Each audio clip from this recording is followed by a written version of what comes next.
प्यारे दोस्तों, बहुत बहुत स्वागत है आपके अपने चैनल यूजीसी नेट साहित्य दर्पण में। तो फ्रेंड्स, आज की क्लास में हम इकाई 6 में हमारी उपन्यास विधा लगी है शेखर एक जीवनी, जो कि सच्चिदानंद हीरानंद वात्स्यायन अज्ञेयकृत है।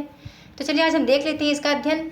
और कहना चाहूँगी, वीडियो पसंद आए तो प्लीज़ लाइक कमेंट जरूर कीजिएगा, क्योंकि आपके लाइक और कमेंट से ही हमारे चैनल प्रोग्रेस करते हैं। ओके फ्रेंड्स, तो चलिए बात करते हैं आज हम इस उपन्यास की। यह उपन्यास बहुत ही इम्पॉर्टेंट है और बताना चाहूँगी कि शेखर एक जीवनी, इसका खंड 1 जो है उत्थान काल है, जिसका प्रकाशन वर्ष 1941 इसमें माना गया है, 1941 ईस्वी। और दूसरा है शेखर एक जीवनी खंड 2 जो है वो संघर्ष का काल है, 1944 ईस्वी में प्रकाशित हुआ। लेकिन फ्रेंड्स, हम यहाँ पर अध्ययन करेंगे खंड 1 का ही, ठीक है। हमारे जो पाठ्यक्रम में लगा हुआ है हम उसी का अध्ययन यहाँ करने वाले हैं।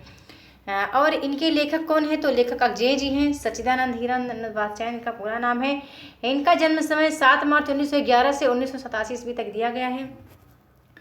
अब यदि अज्ञेय जी की बात करूं तो अज्ञेय जी प्रयोगवादी के जनक माने गए हैं और इन्होंने अपनी लेखनी के माध्यम से साहित्य सृजन किया। और इनको 1964 में आंगन के पार द्वार पर साहित्य अकादमी पुरस्कार भी मिला। 1979 में कितनी नामों में कितनी बार पर भारतीय ज्ञानपीठ पुरस्कार से भी नवाजा गया। इन्होंने हर विधाओं में अपनी लेखनी चलाई। जैसे उपन्यास तो उन्होंने लिखे ही हैं, जिसका अध्ययन हम देख रहे हैं शेखर एक जीवनी। और महत्वपूर्ण उपन्यास इनका नदी के द्वीप है, अपने अपने अजनबी हैं, बीनू भगत है। काव्य संग्रह भी इन्होंने लिखे हैं। इनके काव्य संग्रह बहुत इंपॉर्टेंट है, जिसे भग्नदूत है, हरी घास पर क्षण भर, बाबरा अहेरी, इंद्रधनुष रौंदे हुए, अरि ओ करुणा प्रभा में, आंगन के पार द्वार, कितनी नामों में कितनी बार, पहले मैं सन्नाटा बुनता हूँ। मतलब कई ऐसी इनके काव्य संग्रह जो कि बहुत इंपॉर्टेंट है एग्जाम की दृष्टि से भी। इन्होंने एक लंबी रचना असाध्य वीणा भी लिखी है।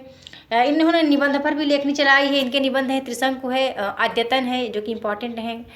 और हिंदी साहित्य का आधुनिक परिदृश्य, ये भी इनका निबंध इंपॉर्टेंट है। फिर कहानी भी इन्होंने लिखी है, विपथगा, परंपरा, कठोरी की बात, शरणार्थी आदि इंपॉर्टेंट इनकी कहानियाँ हैं। यात्रा साहित्य पर भी इन्होंने लेखनी चलाई। अरे यायावर रहेगा याद, बहुत इंपॉर्टेंट है। और एक बूंद सहसा उछली, ये भी इंपॉर्टेंट है। तो कहने का आशय है कि अज्ञेय जी हिंदी साहित्य के प्रतिभा के धनी हैं।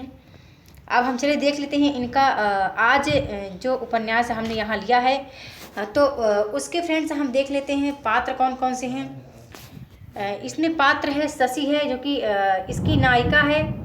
फिर शेखर है, शेखर नायक है इस उपन्यास का। सरस्वती शेखर की बहन है, शारदा शेखर की माँ है। एक और पात्र ईश्वर दत्ताता है, प्रभु दत्त है, शांति है, बाबा मदन सिंह है। इतने पात्र हैं। अक्सर एग्जाम में फ्रेंड्स पात्र पूछ ले जाते हैं। शेखर एक जीवनी कैसा उपन्यास है? तो यह एक मनोविश्लेषणात्मक उपन्यास है। इसमें बाल गमन पर पड़ने वाले काम, अहम, भय, सेक्स, अस्थिरता, अकेलापन, जिज्ञासा का चित्रण देखने को मिलता है इस उपन्यास में। और बताना चाहूँगी कि इसका प्रथम भाग जो है, जिसका अध्ययन हम देखने वाले हैं, 4 खंडों में बटा है। उषा और ईश्वर, बीज और अंकुर, प्रकृति और पुरुष, पुरुष और परिस्थिति इंपॉर्टेंट है। और इसलिए आप इनको जरूर याद रखिए। तो शेखर एक जीवनी हिंदी उपन्यास साहित्य में एक सफल आधुनिक शिशु मनोवैज्ञानिक उपन्यास है। यह अपने युग के समय के सही दस्तावेज पेश करता है। शेखर के माध्यम से उपन्यासकार ने जीवन को दोबारा जीने का प्रयास किया है। शेखर एक जीवनी उपन्यास युग सापेक्ष है। जिस समय यह उपन्यास लिखा गया उस समय भी प्रासंगिक था और आज भी प्रासंगिक है। कहने का आशय कि शेखर एक जीवंत पात्र है इसमें, इसलिए शेखर एक जीवनी उपन्यास हिंदी साहित्य जगत का कालजयी उपन्यास भी माना गया है। चलिए कुछ हम महत्वपूर्ण देखते हैं शेखर एक जीवनी के संबंध में। कुछ इसकी महत्वपूर्ण वस्तुगत शिल्प वैशिष्ट्य देखते हैं क्या क्या लेखक ने कहा है। तो व्यक्ति स्वातंत्र की खोज की दृष्टि से शेखर एक जीवनी अज्ञेय की पहली औपन्यासिक कृति है। इस उपन्यास में आधुनिकता की चेतना व्यक्ति स्वातंत्र की चेतना के रूप में बड़े ठेठ रूप में अभिव्यक्त हुई है।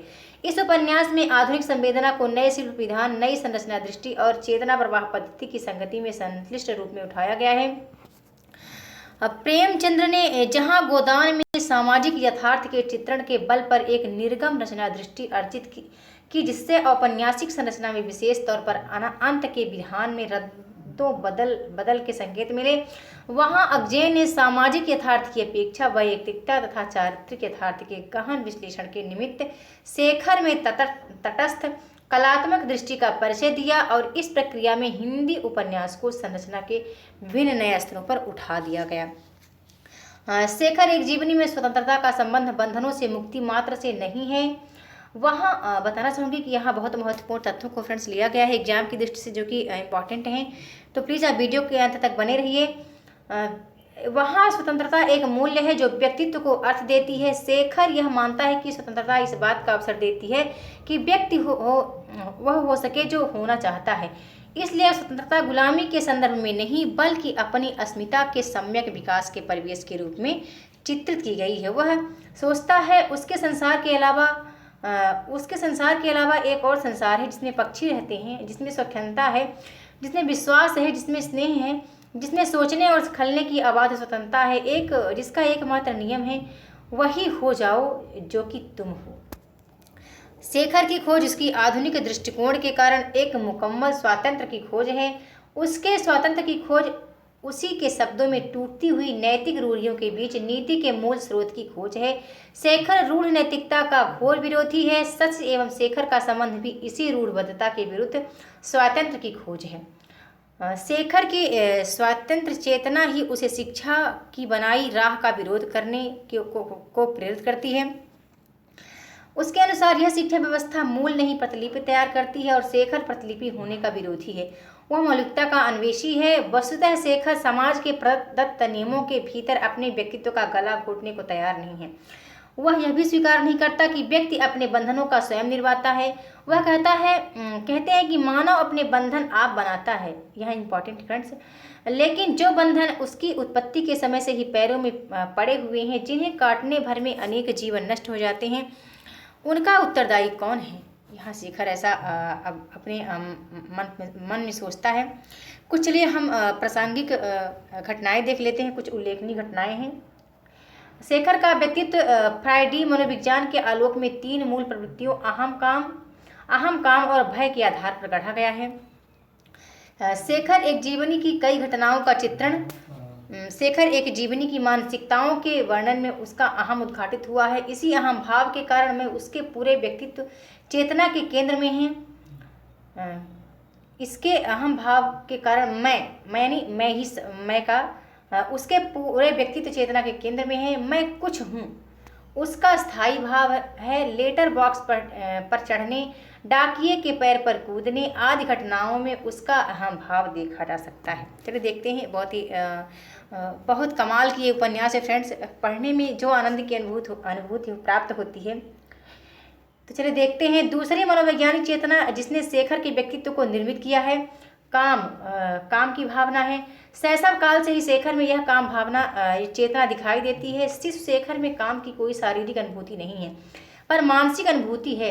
उदाहरण स्वरूप बहन को गाते सुनते एकाएक कोई अज्ञात भाव बालक के मन में जागा, कितनी अच्छी लगती हो तू, ऐसा शेखर कहता है। शिशु शेखर में भय की प्रवृत्ति भी बहुत प्रबल रूप में विद्यमान है। अजायब घर के चर्म व्याघ्र से डर कर भागना और स्वप्न में चीखना भय की प्रवृत्ति का द्योतक है। यह भय तब समाप्त होता है जब शेखर अपने घर आए एक वैसे ही चर्म व्याघ्र को फाड़कर उसके भीतर भरी घास फूस को बिखेर देता है। शिशु ने जाना डरने से होता है, मतलब वो समझ जाता है कि भय कहाँ है, डरने से ही आता है, क्योंकि वो डरता बहुत ही जरा सी बात पर। संसार की सब वस्तुएं भयानक हैं, केवल एक घास फूस से भरा निर्जीव चाम जिससे डरना मूर्खता है, और यही वह आज तक समझता है। यही उसका विश्वास अब भी है कि जब कोई भयानक वस्तु देखो तो डरो मत, उसका बाह्य चाम काट डालो, उसके भीतर हुई घास फूस निकाल कर बिखेर दो और हंसो। इस प्रकार अहम, काम और भय की प्रवृत्तियों से निर्मित शेखर का व्यक्तित्व शेखर एक जीवनी को एक व्यक्ति की अभिन्नतम निजी दस्तावेज बनाती है। फिर देखते हैं कि घर के असंतोषपूर्ण वातावरण से भागकर प्रकृति के उन्मुक्त वातावरण में शरण लेना। पतंग उड़ाने में गहरे आत्मसंतोष की अनुभूति होती है। उसे विदेशी कपड़ों को उतार कर देसी कपड़े पहनना, माँ की अनुपस्थिति में सारे विदेशी कपड़ों को जला देना, प्रयत्न पूर्वक हिंदी सीखने लगना आदि शेखर शेखर में देखने को मिलता है इस उपन्यास में। कुल मिलाकर शेखर की स्वातंत्र की खोज पूर्ण नीति की खोज है। वह सभी प्रकार की अपनी स्वातंत्र आकांक्षा को एक उपलब्धि से जोड़ना चाहता है। शिल्प के स्तर पर भी देखिए, शेखर एक जीवनी स्थापित शिल्प विधान को अस्वीकृत कर मनोविश्लेषणात्मक प्रविधि तथा फोटोग्राफी, चित्रकला, मूर्तिकला की तकनीकों का उपयोग करते हुए अनुभूतिपूर्ण काव्यात्मक भाषा को स्वीकार करता है। यह भी उसके स्वातंत्र की खोज का प्रतिफल ही है। फिर थोड़ा सा हम विद्रोह की भावना देखते हैं। शेखर में विद्रोह की भावना भी देखा गया है इस उपन्यास में। शेखर के विद्रोह की प्रेरणा उसके युग यथार्थ में निहित न होकर उसके मनोवैज्ञानिक व्यक्तित्व में निहित है।